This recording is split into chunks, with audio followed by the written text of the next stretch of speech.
And that wraps up my trading. So I'm looking at alJJ here, and first of all, there wasn't a lot of opportunity anyway in the market. Let me quickly go to the top gainers here and then open the volume.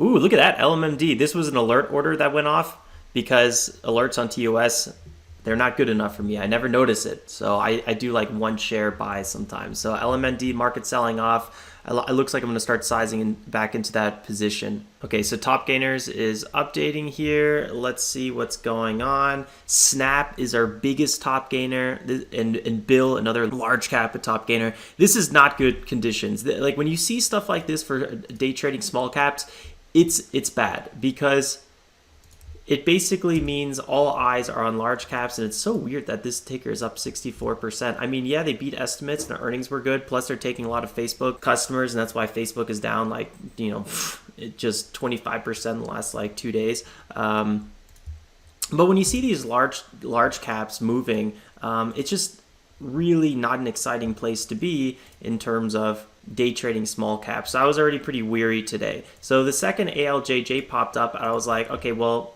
let's go ahead and see what we can do. Most likely we're not going to get so much out of this ticker, but there's some potential here, and let's see what we can squeeze out of it in this market. So it was good to kind of adjust my attitude. And my first trade on it was actually in my IRA account. So let me open up all my accounts, and then you'll see this is my IRA account. This is the one I did my first trade in. I made $85 on that one, and then $250 in my unlimited account. So we made what, $335 on that.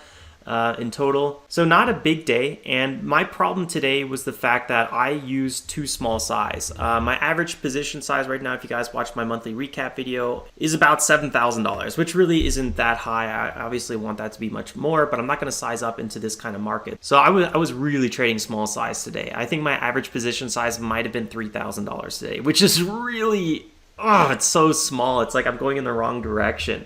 So actually, based on my average position size today, I made like 10% profit. So that's actually a pretty good day. I should be pretty happy. And I kind of felt like, okay, yeah, actually, in terms of my average size, I actually did kind of okay trading today. So let me actually take my profits and walk away, because at this point I was feeling a little bit of FOMO. And what I mean at this point, I was like right here. At this point, and I wrote in the Discord, I'm feeling a little bit of FOMO. Actually, you know what? Let me just pull it up here for my second screen. So this is, yeah, okay, right here. I did a few more 3K size trades on alJJ and did okay overall. I had the feeling I did actually pretty okay. If I was using at least average size, so that's the $7,000, it would have been nicer. Now I feel a bit of FOMO. So it would be silly now to finally size up and give it all back. And I've done that so many times in the past where like, I wasn't sizing up. I was trading small. I was doing all right. And then I was like, let me finally size up when the move was over, right? But I have FOMO, and then I give it all back in one trade, because that's that one trade percentage-wise is all the other trades combined, because I was using bigger size. Catarist did the same.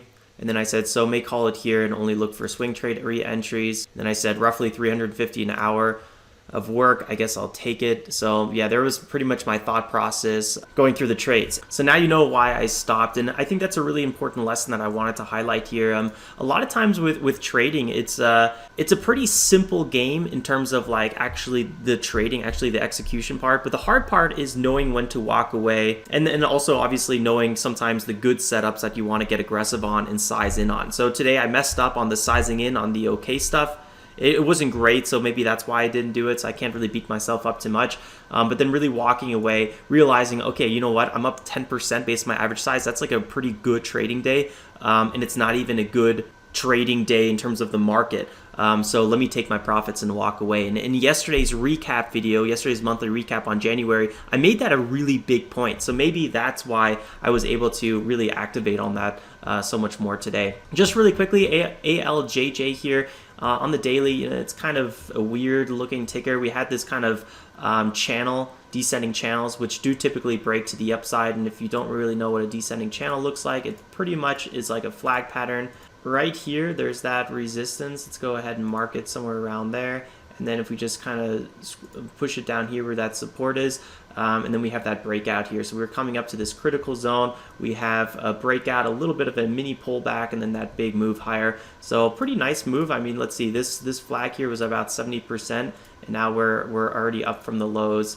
around 40-45%. So not a bad move, but this ticker is seeing a lot of resistance here in this area. I'm just not so optimistic, especially in this market. So that's why I was really careful. It's an IT company, 42 million shares outstanding, 89 million market cap. That's not too shabby. Looks like they do have some catalyst here. Looks like they're spinning off of one of their divisions or so. Let's go to the 5-minute chart and see what's going on. Yeah, this ticker is only up 20%, 25%. That's horrible. So another reason I probably wasn't getting so aggressive, because if I really wanted to trade alJJ, I probably would have been breaking a few rules.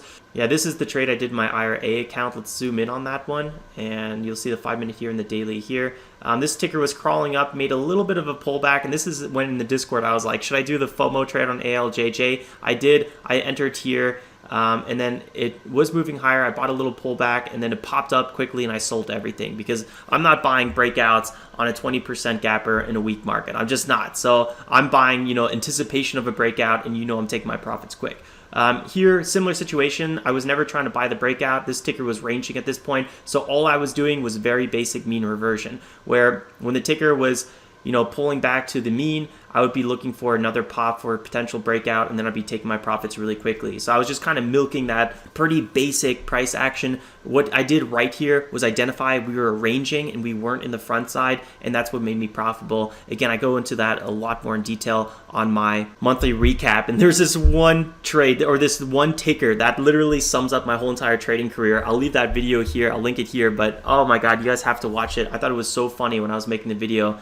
I realized it like right at the end. But if you want to learn more about my trading strategy and my style, that video really sums it up. Yeah, so that's pretty much it. In terms of swing trading, let's just look here really fast so you guys see what I'm looking for. We'll go to the, let's go to the 15-minute, get a little bit more of a bird's eye view. These are not positions. It says all account positions, but all these are like limit orders. I think the only one I'm actually in is SBEA and Space. We'll talk about SBEA in a second. I'm so upset about it.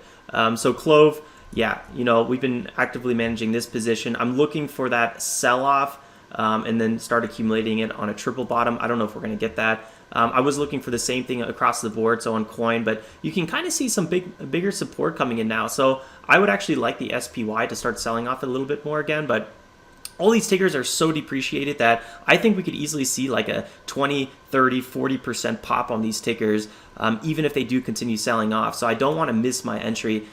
Here you can see with LMND, we are getting that triple bottom, so I entered on this one. So I had my 1 share alert go off. It's already up 4% from that. So, oh boy, maybe I missed that, but I'll wait a little bit longer, and then I'll start accumulating LMND. Oatly, similar situation. I mean, these are all similar situation tickers, so there's not so much for me to say, but it does kind of look like the support's coming in a little bit. I don't want to prematurely, start buying, because I do think we might get a bigger sell-off, so I want to be a little bit careful here. And then this is SBEA.